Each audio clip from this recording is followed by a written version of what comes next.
ಇನ್ನು ಬೆಂಗಳೂರಿನಿಂದ ಬಳ್ಳಾರಿಗೆ ಶಿಫ್ಟ್ ಆಗ್ತಾನ ದರ್ಶನ್. ಕಿಲ್ಲಿಂಗ್ ಸ್ಟಾರ್ಗೆ ಶುರುವಾಯಿತು ಬಳ್ಳಾರಿ ಜೈಲಿನ ಟೆನ್ಷನ್. ಇವತ್ತು ಸೆಷನ್ಸ್ ಕೋರ್ಟ್ನಿಂದ ಮಹತ್ವದ ಆದೇಶ ಹೊರಬರಲಿದೆ. ನಿನ್ನೆ 64ನೇ ಸೆಷನ್ಸ್ ಕೋರ್ಟ್ನಲ್ಲಿ ಅರ್ಜಿ ವಿಚಾರಣೆ ನಡೆದಿದೆ. ಭದ್ರತೆಯ ಕಾರಣಕ್ಕೆ ಬಳ್ಳಾರಿ ಜೈಲಿಗೆ ಶಿಫ್ಟ್ ಮಾಡೋದಕ್ಕೆ ಅರ್ಜಿಯನ್ನು ಸಲ್ಲಿಕೆ ಮಾಡಲಾಗಿತ್ತು. ಅದರ ಜೊತೆಗೆ ಸೌಲಭ್ಯವನ್ನ ಕೇಳಿದಂತಹ ಅರ್ಜಿ ಬಗ್ಗೆ ಕೂಡ ಆದೇಶ ನೀಡುವಂತ ಸಾಧ್ಯತೆ ಇದೆ. ಬಳ್ಳಾರಿ ಜೈಲಿಗೆ ಶಿಫ್ಟ್ ಮಾಡದಂತೆ ವಕೀಲ ಸಂದೇಶ್ ಚೌಟ ವಾದವನ್ನ ಮಂಡಿಸಿದ್ರು. ಮತ್ತೊಂದು ಕಡೆಯಲ್ಲಿ ದರ್ಶನ್ ಶಿಫ್ಟ್ ಮಾಡೋದಕ್ಕೆ ಎಸ್ಪಿಪಿ ಪ್ರಸನ್ನ ಕುಮಾರ್ ಅವರು ವಾದವನ್ನ ಮಾಡಿದ್ದಾರೆ. ಎರಡೂ ಕಡೆಯ ವಾದವನ್ನ ಸೆಷನ್ಸ್ ಕೋರ್ಟ್ ಆಲಿಸಿದೆ. ಸೊ ಇವತ್ತು ಇದಕ್ಕೆ ಸಂಬಂಧಪಟ್ಟಂತೆ ಮಹತ್ವದ ಆದೇಶ ಹೊರಬೀಳಲಿದೆ. ಪರಪ್ಪನ ಅಗ್ರಹಾರದಲ್ಲೇ ದರ್ಶನ್ ಉಳ್ಕೊಳ್ಳೋದಕ್ಕೆ ಅವಕಾಶ ಸಿಗುತ್ತಾ ಅಥವಾ ಬಳ್ಳಾರಿಗೆ ಶಿಫ್ಟ್ ಆಗೋದು ಅನಿವಾರ್ಯ ಆಗುತ್ತಾ ಅನ್ನೋದು ಇವತ್ತು ಗೊತ್ತಾಗುತ್ತೆ. ಪರಪ್ಪನ ಅಗ್ರಹಾರದಲ್ಲೇ ಕಂಟಿನ್ಯೂ ಮಾಡೋದಕ್ಕೆ ಅವಕಾಶ ಕೊಡಿ ಅಂತ ಹೇಳಿ ದರ್ಶನ್ ಪರ ವಕೀಲರು ವಾದವನ್ನ ಮಂಡನೆ ಮಾಡಿದ್ರು. ಅದಕ್ಕೆ ಸಂಬಂಧಪಟ್ಟಂತೆ ಒಂದಷ್ಟು ಕಾರಣಗಳನ್ನು ಕೂಡ ಕೊಟ್ಟಿದ್ರು. ಆದರೆ ಯಾವುದೇ ಕಾರಣಕ್ಕೂ ಕೂಡ ಪರಪ್ಪನ ಅಗ್ರಹಾರದಲ್ಲಿ ಬೇಡ, ಬಳ್ಳಾರಿ ಜೈಲಿಗೆ ಶಿಫ್ಟ್ ಮಾಡಬೇಕು ಅಂತ ಹೇಳಿ ವಾದವನ್ನ ಮಂಡನೆ ಮಾಡಲಾಗಿದೆ. ಎಸ್ಪಿಪಿ ಪ್ರಸನ್ನ ಕುಮಾರ್ ಅವರು ಶಿಫ್ಟ್ ಮಾಡುವ ವಿಚಾರಕ್ಕೆ ಸಂಬಂಧಪಟ್ಟಂತೆ ವಾದವನ್ನ ಮಂಡಿಸಿದ್ದಾರೆ. ಹೆಚ್ಚಿನ ಡೀಟೇಲ್ಸ್ ಕೊಡ್ತಾರೆ ನಮ್ಮ ಪ್ರತಿನಿಧಿ ಕಿರಣ್. ಇದೀಗ ಬಳ್ಳಾರಿಗೆ ಶಿಫ್ಟ್ ಆಗುವಂತಹ ವಿಚಾರಕ್ಕೆ ಸಂಬಂಧಪಟ್ಟಂತೆ ಇವತ್ತು ಕೋರ್ಟ್ ತೀರ್ಪು ನೀಡಲಿದೆ. ಅದರ ಜೊತೆಗೆ ಒಂದಷ್ಟು ಸವಲತ್ತುಗಳು ಕೂಡ ಬೇಕು ಅನ್ನುವಂಥ ವಿಚಾರವಾಗಿ ಕೂಡ ಮನವಿಯನ್ನ ಮಾಡಿಕೊಂಡಿರುವಂತಹ ಹಿನ್ನೆಲೆಯಲ್ಲಿ ಆ ಬಗ್ಗೆ ಕೂಡ ಇವತ್ತು ಆದೇಶ ಹೊರಬೀಳುವಂತಹ ಸಾಧ್ಯತೆ ಇದೆಯಾ? ಖಂಡಿತ ಮಧುಕರ್.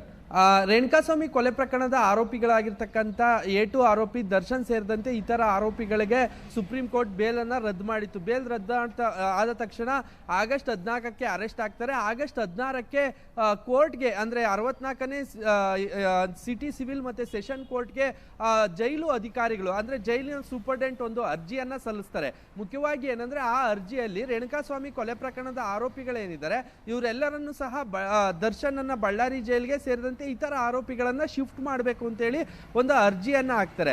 ಅದರ ವಿಚಾರಣೆ ಒಂದ್ ಕಡೆ ನಡೀತಾ ಇರ್ತಕ್ಕಂಥದ್ದು. ಮತ್ತೊಂದ್ ಕಡೆ ಮತ್ತೊಂದು ಅರ್ಜಿ ದರ್ಶನ್ ಸಲ್ಲಿಸಿರ್ತಕ್ಕಂಥ ಅರ್ಜಿ ಏನಿದೆ ತಲೆದಿಂಬಾಗಿರ್ಬೋದು, ಹಾಸಿಗೆ ವ್ಯವಸ್ಥೆ ಮತ್ತೆ ಕನಿಷ್ಠ ಬೇಸಿಕ್ ಫೆಸಿಲಿಟಿಯನ್ನ ಕೊಡಬೇಕು ಅಂತೇಳಿ ಮತ್ತೊಂದು ಅರ್ಜಿ ಸಲ್ಲಿಸಿದ್ದಾರೆ. ಎರಡು ಅರ್ಜಿಯ ವಿಚಾರಣೆ ನ್ಯಾಯಾಲಯದಲ್ಲಿ ನಡೀತಾ ಇರ್ತಕ್ಕಂಥದ್ದು.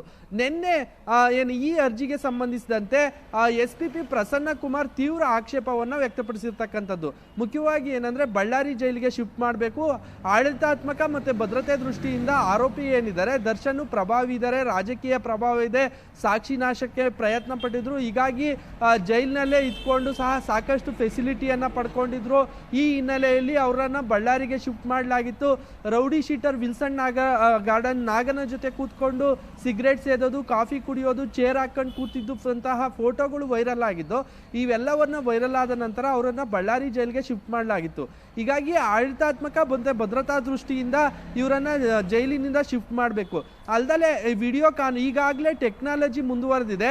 ಹೀಗಾಗಿ ಇವರನ್ನ ವಿಡಿಯೋ ಕಾನ್ಫರೆನ್ಸ್ ಮೂಲಕನೇ ಸಹ ವಿಚಾರಣೆಗೆ ಹಾಜರಾಗಿ ಅಲ್ಲೇ ಸಹ ಹಾಜರಾತಿಯನ್ನು ದೃಢಪಡಿಸ್ಬೋದು. ಮತ್ತೆ ಈಗಾಗಲೇ ಜೈಲಿನ ಮ್ಯಾನ್ಯುಯಲ್ 507 ಪ್ರಕಾರ ಜೈಲಿನಲ್ಲಿ ಇತ್ಕೊಂಡೇ ಸಹ ವಿಡಿಯೋ ಕಾನ್ಫರೆನ್ಸ್ ನಡೆಸ್ಬೋದು, ವಿಚಾರಣೆಗೆ ಹಾಜರಾಗ್ಬೋದು ಅಂತೇಳಿ ವಾದ ಮಾಡ್ತಾರೆ. ಅಲ್ದಲೆ ದರ್ಶನ್ ಒಬ್ಬ ಪ್ರಭಾವಿ ಸೆಲೆಬ್ರಿಟಿ ಇದ್ದಾನೆ, ಒಬ್ಬ ಮಾಡೆಲ್ ಆಗಬೇಕಿತ್ತು, ಒಬ್ಬ ಕೊಲೆ ಆರೋಪಿ ಇದ್ದಾನೆ, ಕೊಲೆ ಆರೋಪಿ ಒಬ್ಬ ಮಾಡೆಲ್ ಆಗಿ ಸಮಾಜಕ್ಕೆ ಒಳ್ಳೆ ಹೆಸರು ತರಬೇಕಿತ್ತು, ಒಳ್ಳೆ ಮಾದರಿ ಆಗಬೇಕಿತ್ತು. ಅಂತ ಆರೋಪಿ ಈಗ ಜೈಲಿನಲ್ಲಿ ಕೊಲೆ ಪ್ರಕರಣದಲ್ಲಿ ಭಾಗಿಯಾಗಿದ್ದಾರೆ. ಇಂಥ ಪ್ರಕರಣದಲ್ಲಿ ಯಾವುದೇ ರೀತಿ ಫೆಸಿಲಿಟಿಯನ್ನು ಕೊಡೋದಕ್ಕಾಗೋದಿಲ್ಲ.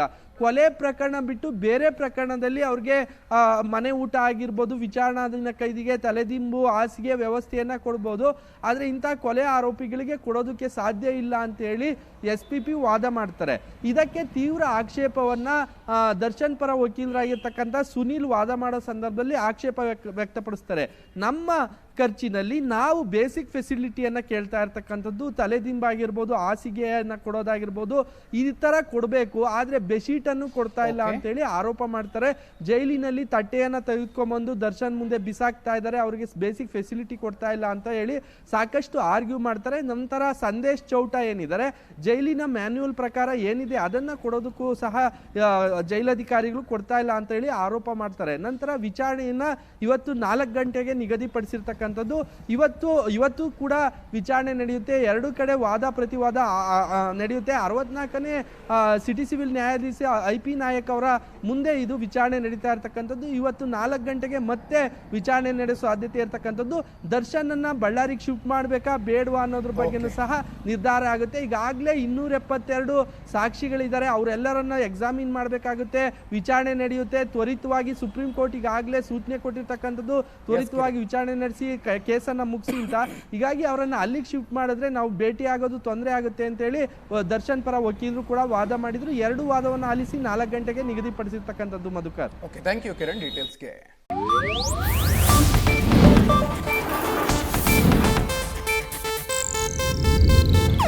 ಇದು ಏಷ್ಯಾನೆಟ್ ನ್ಯೂಸ್ ನೆಟ್ವರ್ಕ್ ಪ್ರಸ್ತುತಿ.